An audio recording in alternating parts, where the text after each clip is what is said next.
Hey everybody, this is Minion Soldier and this is Ship Updates. Now of course, this week we got the Q&A for the Banu Defender, and they kind of take on a few questions and answers in regards to the ship, its visibility and whatnot, its range. So there's a lot of good information in there.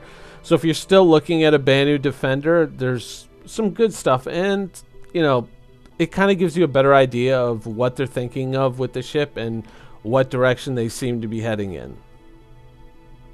Now, of course, the first question was the cockpit visibility. What are you going to do, or will you address the issue with the cockpit visibility? And they go on to say, as we discussed on the subscriber town hall, we already knew that there was an issue, but proceeded with the sale anyway. And they are looking at several different options at improving the view for the pilot and the co-pilot, but they hope that it will not impact the overall look or aesthetic of the ship too much. So maybe a bit of a hull change, but to what extent, I don't know. Could it be, say, like original Herald and the later reviewed Herald or revised Herald? So really not much to go on there in terms of what could possibly happen with the ship, but at least you know that they are aware of it, acknowledging it, and moving forward with it. Next question. Will the front prongs fold back during combat to offer a better view forward? Alright, and the answer is the prongs, the mechanisms on the prongs offer a lot of movement flexibility, so this is certainly one of the likely avenues for improvements to visibility we're exploring, possibly by angling them down and outwards more. So if you see the image on the left where they're kind of down and inwards, this would be moving them outwards. So up on the right, where you see the ship kind of in its current flight mode, you might kind of run into an issue there where if the guns are moving out, especially if you're using fixed size 3 guns, then you're going to be dispersing your firepower over a larger area. Though if you're using gimbal size 2s, then it shouldn't be that much of an issue for you. But once again, fixed guns, or if you are someone who flies in relative mode versus interactive mode, you might run into some issues there, with that being the solution to the problem. I think the simplest solution is just have them pull back to the sides and just kind of maybe place the guns just a little bit slightly differently, or just place them all underneath the nose, maybe in 2 pairs, and that would probably be a better overall arrangement. Alright, next question. How will the range and mobility of the Defender compare to other fighters? The Banu developed the Defender to provide protection and fly alongside the Merchantman, so its design includes much improved range over other fighters of similar size due to its fuel intakes, dual fuel tanks, and a large quantum drive, as noted in the brochure. We intend it to have an edge in mobility for a fighter of its size due to light hull construction and the use of Xeon engine tech. As often happens in game design, all this mobility and range comes at a price, and for this case in armor protection. So you'll need to use that agility to your advantage. So of course that's largely, in terms of range, that's largely speculative on what range the Banu Merchantman is going to have, and are they intended to possibly stop and refuel a little bit here and there. Overall, I can't see it having quite the same range as the Merch, but it'll probably be something that you wouldn't feel too put out by if you had to kind of stop and just top off here and there. Xeon engine tech, light hull. For a ship that's primarily for defense, that's one of the things that kind of trips me up, is shouldn't it be a little bit stronger in the hull department maybe? So I guess we'll have to wait and see. Alright, the next question. Are the 4 S3 gimbal mounts including the size reduction for the gimbal or not? 4 S3 or 4 S2 weapons on gimbals? So it's actually 4 S2 weapons on gimbals or 4 size 3 fixed. Which kind of makes it seem a little firepower shy to me. Honestly, I would kind of understand it a little bit more if it was a lot more like defense oriented, like it was a lot stronger hull, stronger shields, but perhaps weaker guns intended to dissuade attackers and to be kind of like a complication that you might not want to deal with, versus kind of weaker guns and weaker hull versus having a really strong shield and strong mobility. I don't know. I kind of think I would, if it's going to have weak guns, I would kind of like for it to have a lot of armor. But once again, we'll see. The next question: can the Defender mount fixed size 3 guns instead of using gimbals? Yes. Does it come with a jump drive as standard?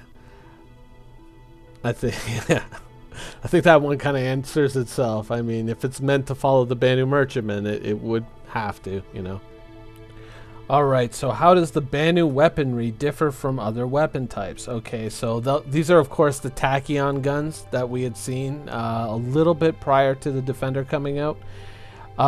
So these weapons are high velocity, making for both very long range and accurate relative to its peers. So this is kind of like a sniping weapon idea.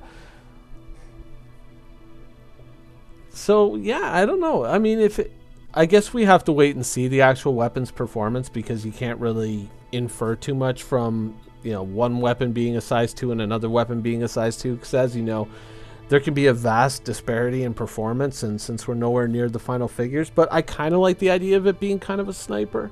That is kind of cool to hear, something to defend the fleet, and maybe you can kind of decouple and track a target and fire at it and just kind of maybe shoo it away rather than having to directly engage it and maybe move away from other ships that could help cover for it or cover you. So that's actually kind of cool. I like that about the Tachyon weapons, them being kind of like long range, high velocity. Alright, so the next question is, in terms of combat capability, how does it compare to ships like the Anvil Super Hornet or the Aegis Saber? So questions like that are always kind of situational, but they do I guess I'll just kind of pare this whole answer down. The Defender's robust shielding combined with its agility make it an enduring adversary when piloting or when piloted well. But in a straight up brawl, the Saber and the Super Hornet might have an edge. So more of a question of who's flying and who's shooting versus just like, well, this thing has 110 hit points, this thing has 120. 120 is better, Super Hornet wins, so I mean, those kind of questions, it's more situational, and I mean, it can come down to things like tactics, doctrine. So I think it's more a question of who knows their ship better and who practices more. Next question: can this ship be used effectively in combat by a solo pilot? Yes. So I mean, you can do the pilot gunner thing, but you can also just pilot it and aim the gimbaled weapons and take control of the ship as you need to. So I would assume that it's not too different from any other ship. Like the Super Hornet with the one turret, you can take control of it, or you can hand that control over, or at least that option is going to be enabled at some point in the future. So yeah, you should be able to fly it just as well alone, but obviously 2 heads better than 1, and having someone to kind of micromanage your subsystems, even if they're not shooting, could give you an advantage in combat that otherwise you might not be able to have if you're trying to manipulate your controls and trying to shoot at the enemy at the same time. It's easier to either have voice commands and say, forward shields, more power to forward shields, more power to engines, blah blah blah, or to just be able to say that and have someone else do it.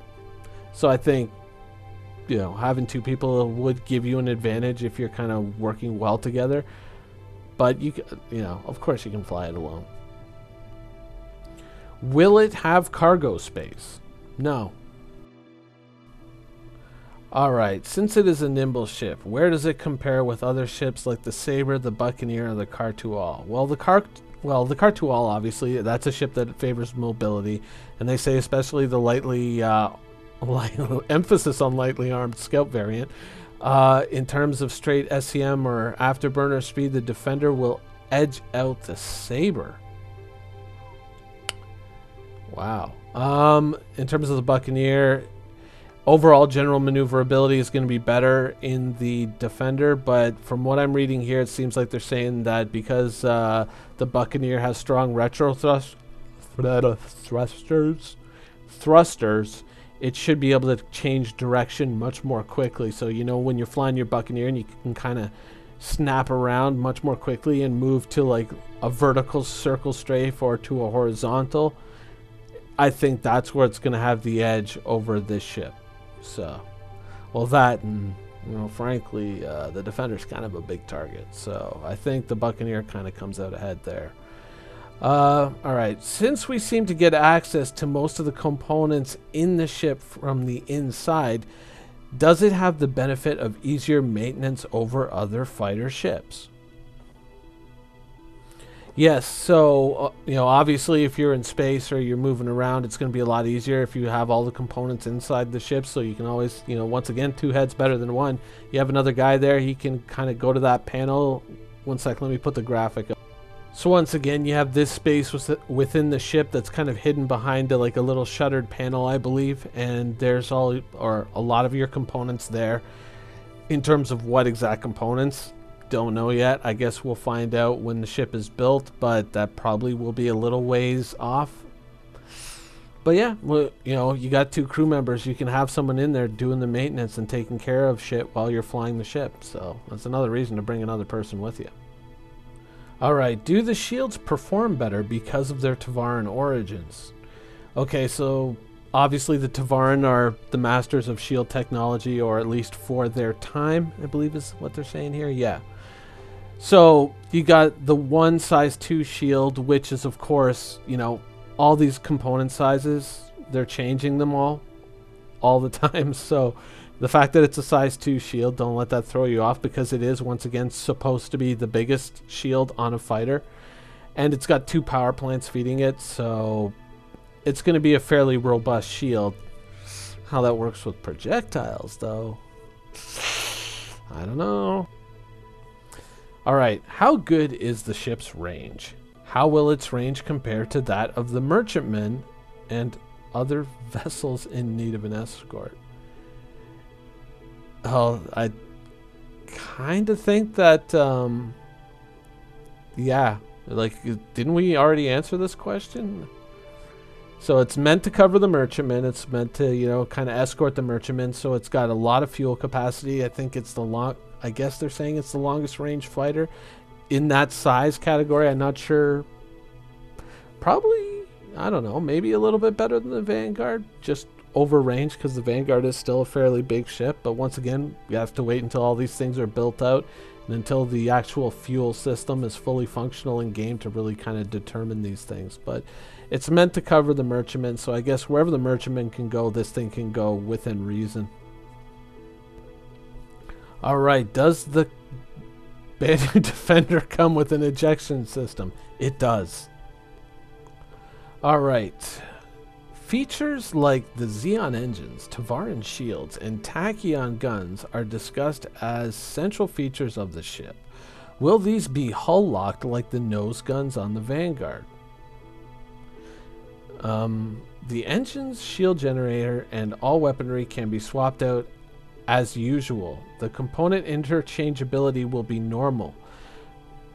So yeah, so you'll be able to change out the guns. So I don't think you're going to be stuck with only the Tachyon guns or any of the actual components that come with the ship. You can, you know, mix and match as, you know, to taste or to whatever performance requirements you need, that you can actually buy components that would help you achieve.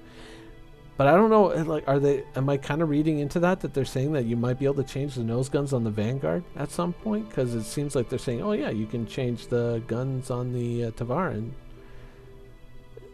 I don't know. Because I always thought that was a bit of like a hard point, that the Vanguard's guns were the Vanguard's guns, and the only one you could change was the big size 5 or gimbaled size 4 hanging underneath the cockpit. Alright, how will the Banu Defender perform in atmospheric flight? Okay, it's sleek enough to not suffer too much drag, but the maneuverability might take a slight hit compared to what it can do in 0G. The ideal is that it would be able to accompany the merchantman from ground to space and space to ground without having any problems to remain an effective escort. Alright, is this ship intended to be used with long range and high damage weapons? The Defender is quick and agile and able to maneuver its way into position where it's out of harm's way but still able to fire. So kind of like a long-range sniper. So the Tachyon cannons are a good fit, of course. As always, should these guns not suit your style, so season to taste, but it's not, you know, specifically you don't have to use those weapons, but the combination of mobility and long range could be something of an advantage. Alright, why does the ship only have one size 1 shield and one size 1 power plant? Well, it's actually a size 2 shield and 2 size 1 power plants, and they go on to say, once again, item system 2.0, all the item sizes are changing or being refactored, so once again, you know, website's a little bit behind the times. And finally, will there be size 3 and size 2 versions of the Tachyon cannons available in the EEA store when the ship is flyable? We intend for a full range of sizings to be available in time, but dependent on resources, only the size 2s may be available from the start. So that's basically the Q&A on the Banu Defender. Some interesting points there. Now, as to the overall, like the visibility issue, I think that with the solutions that they're detailing there, I feel like they're kind of digging in the wrong place. To quote Raiders of the Lost Ark. Honestly, I think if the pontoons just moved to the back and to the side, so like half of them would be hanging out to the rear, and then the fronts would just kind of mesh up with the front of the main hull. And you could just have the 4 guns maybe even just shoot out of the fronts of those pontoons, and you could have them on gimbals, and I think that would be good. Almost like, you know, in the Star Wars movies when they're flying the X-Wing and they open up the S-foils, same thing. You just flick a switch and they just move to the back, and that's your combat configuration. I think that would be a lot cooler. Or, you know, hanging the guns all underneath the nose. But overall, I mean, for this sale, I think the real moneymaker and the real kind of belle of the ball was the Banu Merchantman. I mean, you know, talking about the Defender, obviously not being the greatest thing, but the Merchantman, I think, is the complete opposite. I mean, you're looking at a ship that is a born and bred trader. It's meant to be a mobile shop that you can haul cargo around, land it somewhere, start selling things. And I mean, if that's kind of a vagabond trader style lifestyle that you want to go for, I mean, this is the ideal ship. It's the perfect ship. And they're also talking about the size of this thing coming up to about the size of a Polaris. This ship is just looking better and better and better. And so, I mean, realistically, we could be a long time away before we really find out what the answers are to the Banu Defender questions. But you know what? The Merchantman is something that from day one has been on a solid footing. The description, the write-up, the spirit of what they're going for, and the art that they've shown, and even though some of it has changed a little bit, it still looks fantastic. My takeaway in this sale of the Banu ships is if you want, get a Defender, and if you got the money, turn it into a Merchantman, because I think the Merchantman is the real all-star out of those ships that are available. Now, of course, you know, we always have to get teased with yet another image of the Cutlass Black work in progress, this one from Sandy Gardner's Twitter. And you know, it's a great thing to see this ship, but I think like a lot of Cutlass owners, we're getting a little antsy now, and we want to get our hands on this ship. And, you know, hopefully to be included in 3.0, fingers crossed, everything works out. Now, recently, Ben Lesnick intimated once again that they do appear to be on schedule for an end of June release. That's what they're aiming for 3.0. And, you know, of course, these images from Frankfurt showing all the new planets or not planets, but moons, and, you know, the facilities there and all that, and kind of seeing all this stuff come to life is really, really super cool. And it's kind of one of those things that, you know, like a lot of people were sitting there, you know, we're looking at it and going, oh my God, I'm going to lose so many hours of sleep when this comes out. And then, you know, 3.0 is, of course, it's the big thing. It's what, you know, so many people are waiting for. And, you know, if you're looking at a Banu Defender and you're still kind of on the fence about it, honestly, I would really right now, if you don't have one, I would be looking at things like ships that can carry ground vehicles or a ground vehicle itself. That's what I would be looking at, because once again, you can melt these things and you can take advantage of other ships with LTI and then move into something else. I would, you know, with the near future, hopefully, fingers crossed, very near future, looking so cool with all the planetary stuff, I'd be more interested in picking up things like the you know, ships that can drop ground vehicles and ground vehicles themselves. That's what I would have my eye on right now. I mean, once again, these things, you can melt them down the road to get something else if you want, but for the next little while in game, I think that ships that can drop ground vehicles are going to be you know, the real assets for the next little while in Star Citizen. Anyways, that's the show for this week. I hope you enjoyed it, and thanks for watching. Quantum travel initiated.